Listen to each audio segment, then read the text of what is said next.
आळंदीहून वारकरी निघाले पंढरीला दिंडी सोहळ्याचे प्रस्थान। श्री संत श्रेष्ठ ज्ञानेश्वर महाराजांच्या आषाढी पायीवारी प्रस्थान सोहळ्यास ज्येष्ठ वैद्य अष्टमीला पहाटे 4 पासून प्रारंभ झाला। विठू माऊलींची आस लागलेले लाखो वैष्णव शनिवारी माऊलींच्या पालखीसह पंढरीच्या वाटेवर प्रस्थान केले आहे। आनंददायी असणाऱ्या वैभवी प्रस्थान सोहळ्यात सहभागी होऊन याची देही अनुभवण्यासाठी राज्यभरातून असंख्य वारकऱ्यांची मांदियाळी अलंकापुरीत दाखल झाली आहे। श्री संतश्रेष्ठ जगद्गुरु ज्ञानेश्वर महाराजांच्या संजीवन समाधीच्या दर्शनासाठी भाविकांनी मोठी गर्दी केली होती।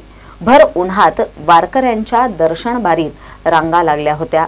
भगव्या पताका, टाळ मृदुंगाच्या निनादात आणि ज्ञानोबा माऊली तुकारामांचा गजर करत दिंडी व पालखी समवेत राज्याच्या कानाकोपऱ्यातून मोठ्या संख्येने वारकरी आळंदी नगरीत दाखल झाल्याने पूर्वसंध्येला पवित्र इंद्रायणी काठ वारकऱ्यांनी गजबजून निघाला होता।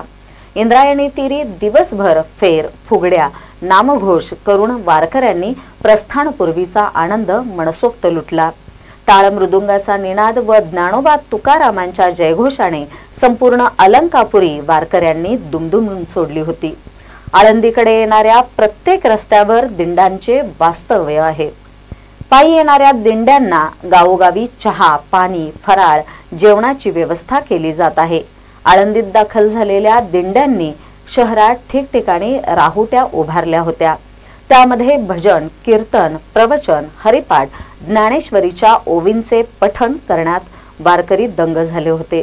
शनिवारी पहाटे टाळ मृदुंगाच्या गजरात संत ज्ञानेश्वर यांची पालखी पंढरीच्या वाटेवर प्रस्थान झाली। महानकारी न्यूजसाठी आळंदीहून रवींद्र पाटील।